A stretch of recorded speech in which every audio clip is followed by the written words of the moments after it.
Je vais commencer cette histoire par une devinette. Quel est, à votre avis, le temps que met une balle de gros calibre pour parcourir une distance de 3 mètres? Un temps infinitésimal, me répondrez-vous. Vraisemblablement moins d'un millième de seconde. Et vous aurez raison. Sauf que dans cette histoire inouïe mais authentique, la balle a atteint son but, c'est-à-dire tuer un homme, en très exactement 9 ans, 5 mois, 17 jours et quelques heures.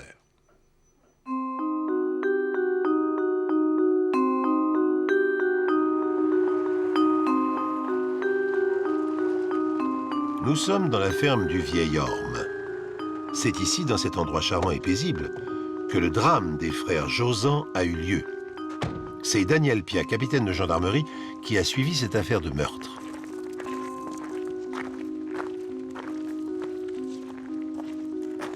Donc vous voyez cette pierre? C'est ici, au milieu de la cour, qu'il y avait cet arbre. Le Vieil Orme, on l'appelait. Et c'est à cause de cet arbre que tout a commencé. Maître Carré, le notaire de la famille, nous explique le rôle de cet arbre dans le drame. La cause? Non, non, non. Non, cet orme était un prétexte. Le conflit s'est cristallisé autour de lui, mais la dispute datait de bien plus longtemps. C'était une question de principe. Non, non. Je dirais que c'était une question de personne. Les deux frères se détestaient. André ne supportait pas que Jean-Paul puisse même exister, et vice-versa. Déjà enfant, il y avait de la haine entre eux. Germaine Beaumont, la nourrice qui a élevé les deux frères, rejette la faute du drame sur le père des deux garçons. Quand je suis arrivée au Vieil Orme, c'était en 1950. Oui, Jean-Paul, c'était encore un bébé. Et puis, André n'était pas beaucoup plus grand. Hein. Vous savez, ils avaient juste 1 an d'écart, tous les deux. Hein. Leur maman, elle avait eu un deuxième accouchement bien difficile. Hein, puis elle ne pouvait plus avoir d'enfants. Ça, c'est dommage. Hein. Parce que s'il y avait eu 3 héritiers, Émile, leur père, il n'aurait pas pu manigancer là, ce découpage complètement idiot. Hein. Oh. Enfin, avec ce grand arbre, là, juste en plein milieu. Oh. Et puis ces pauvres gosses, ils seront encore là, hein, et de ce monde. Ce n'est pas moi, non, qui ai établi le testament d'Émile Jausan. C'est mon père, maître Lucien Carré, auquel je succède. Cet acte a été dressé en 1965, peu de temps après le décès de Madame Jausan, la mère d'André et Jean-Paul. Je crois que mon père a tenté de le dissuader, mais lorsqu'un Jausan avait une idée en tête... Ce pauvre Émile. Oui, il est mort en 73. Il avait un vieux tracteur, vieux comme Mérode, là, tiens. Alors, avec un embrayage qui lui donnait du fil à retordre. Non, mais ça, il ne voulait pas en changer. Il préférait en descendre 10 fois par jour pour faire repartir la mécanique en jurant comme un charretier. Le résultat, c'est qu'il s'est retrouvé aplati entre sa vieille machine et le mur de la grange. Oh là là, si bel homme. Vous savez, il me faisait du grain. Faut dire que j'étais mignonne encore à l'époque. Hein? Au décès de M. Jausan, le domaine du Vieil Orme adoptait environ cette forme. Un vaste rectangle de 200 hectares environ. M. Jausan a voulu être parfaitement équitable. Chacun des deux fils recevait la moitié en surface et en qualité de toutes les terres. Pour les bâtiments, ça a été un peu plus épineux. Les bâtiments d'habitation se font face. Ils sont reliés par ce bloc constitué des granges. M. Jausan a tout partagé par le milieu. André et Jean-Paul recevaient chacun un bâtiment d'habitation plus la moitié du bâtiment central. Malheureusement, la ligne de démarcation passait par le seul bien qui n'existait qu'un seul exemplaire, l'orme. Faut bien dire que cet arbre, hein, c'était une merveille. Fallait s'y mettre à 4 pour arriver à faire le tour du tronc avec les bras. Vous vous rendez compte? Oh, cet orme, il avait bien 200 ans. T'as déjà du temps de ma grand-mère, là. Et bien, quand on parlait du domaine, on disait la ferme du vieil orme. Alors, vous voyez? Il était stipulé dans le testament d'Émile Jausan précisément ceci. On conservera, tant que la nature voudra lui accorder vigueur, cet arbre honorable qui a donné son nom à notre domaine, et il ne pourra être porté atteinte à son intégrité que par mes héritiers, dans le cas où, d'impérieuse nécessité, les y contraindraient. Fin de citation. Maintenant, retenez bien cette formule. Les héritiers ne pourront toucher au vieil orme que si d'impérieuses nécessités les y contraignent. Ce qui signifie que si l'un des deux frères voulait abattre l'arbre pour de bonnes raisons, il ne pourrait le faire qu'avec l'accord explicite de l'autre. C'était devenu un gag à la gendarmerie, je me souviens. Il se passait pas un mois sans que soit André, soit Jean-Paul viennent porter une plainte pour problème de voisinage ou délit de propriété. Des fois, c'était les deux coup sur coup et pour le même motif. Ah, ça... Je me souviens qu'à l'époque, j'étais passé maréchal des logis-chefs et que mes collègues, pour me bisuter, bien sûr, m'envoyaient écouter leurs doléances. Il y en avait des fois où j'étais un petit peu, vous voyez, légèrement fatigué.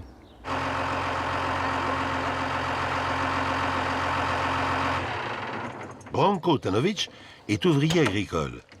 Il a travaillé pour un des deux frères à la ferme du vieil orme. Moi, j'ai été engagé par Jean-Paul. Son frère aussi avait embauché un ouvrier, Alvaro. Ils nous ont fait poser des barbelés pour séparer la cour en deux. Et les deux frères étaient présents. Imaginez si l'un des deux avait grappillé 20 cm à l'autre, ça aurait fait un drame.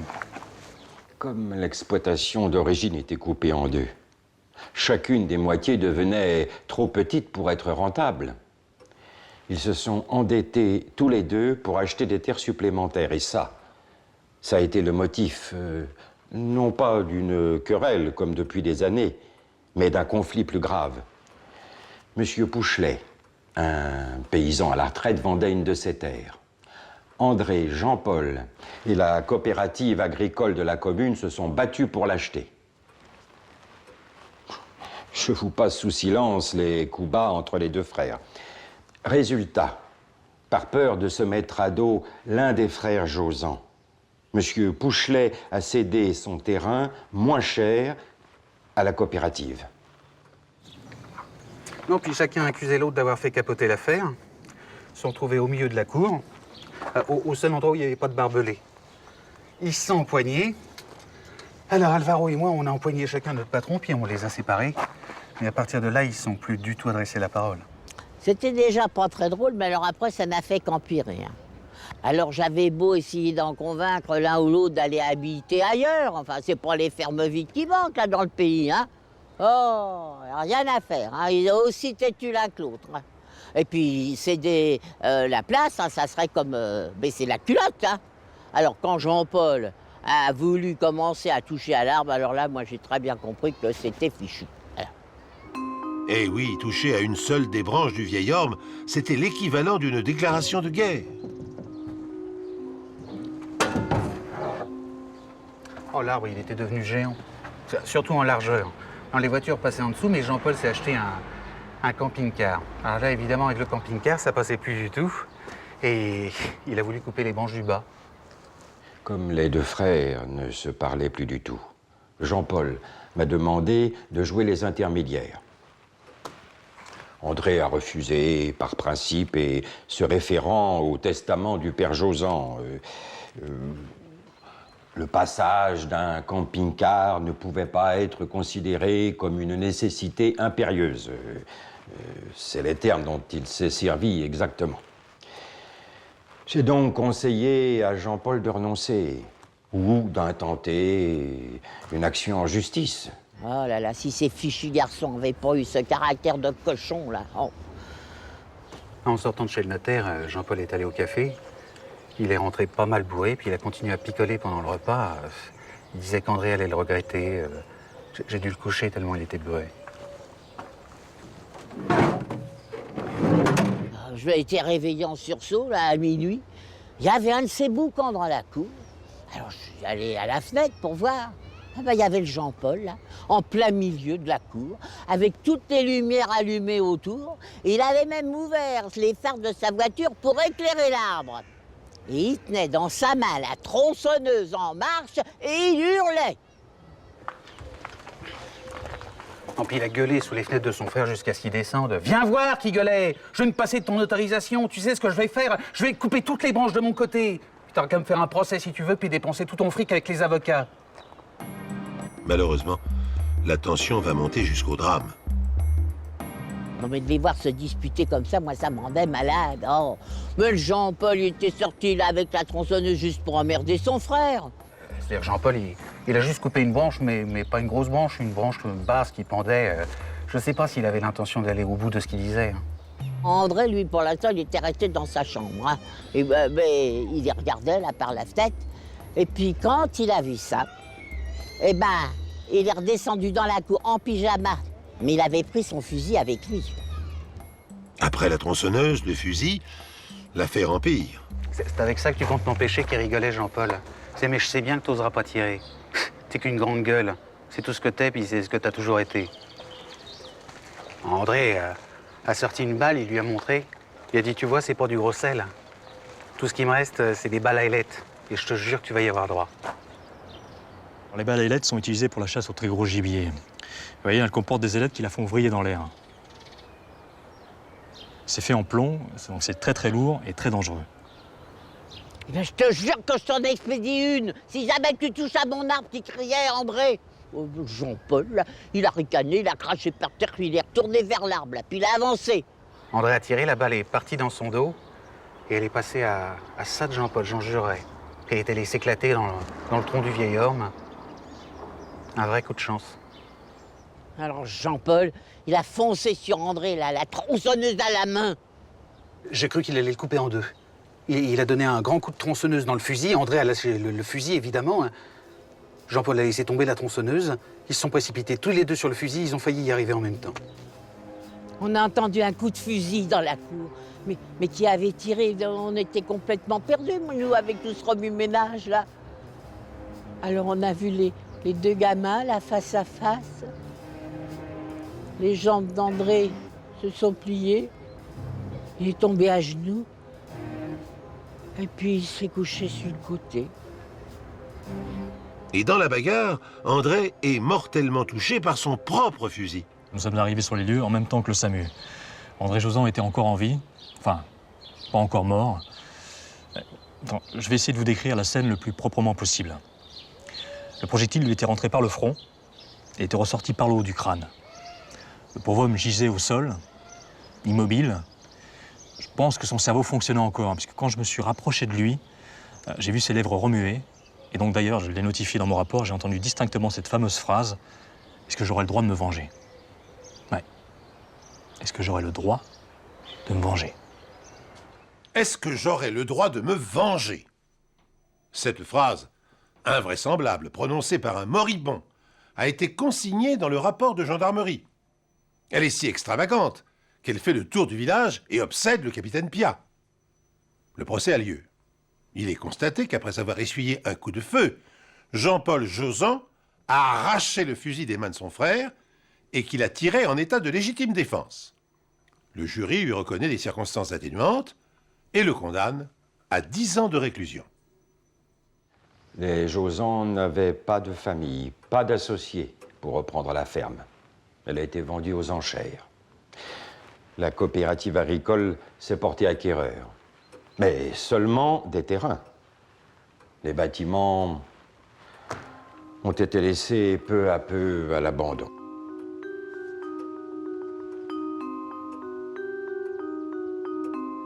Et la vieille ferme se décrépit.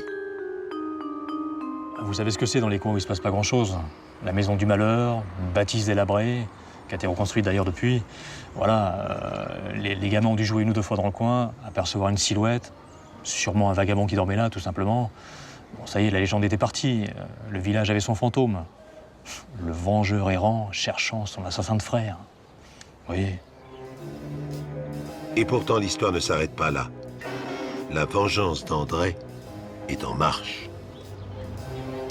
N'empêche qu'André, il s'est bel et bien vengé. Le mort s'est vengé.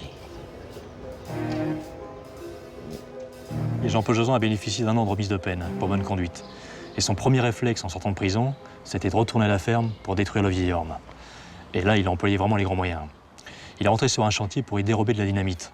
Seulement, c'est tout un art de savoir manier de la dynamite. Et on l'a retrouvé projeté contre le mur qui est là-bas, mort. Fait étrange, ce n'est pas le souffle de l'explosion qui a tué Jean-Paul Josan, mais une balle, qui lui est rentrée entre les 2 yeux et ressortie par le haut du crâne. En fait, une balle à ailette. Et exactement au même endroit et de la même façon que son frère. Et la balle provenait du même fusil. Cette balle meurtrière, c'est André Josan qui l'a tirée sur son frère, 9 ans, 5 mois et 17 jours plus tôt. Souvenez-vous, au cours de l'affrontement, André avait tiré une première fois. La balle avait frôlé Jean-Paul et s'était logée dans le tronc du vieil orme.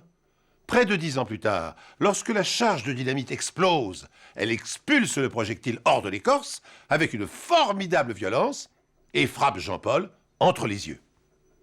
Alors, vengeance posthume? Assurément non. Comment André aurait-il pu imaginer un plan aussi aléatoire? Non. Hasard. Pur hasard. Il y avait une probabilité sur des millions pour que l'événement se déroule ainsi. Le hasard fait bien les choses, prétend un dicton populaire. Je ne partage pas ce point de vue quand il s'agit de la mort d'un homme, mais avouez tout de même que cette histoire valait la peine d'être contée.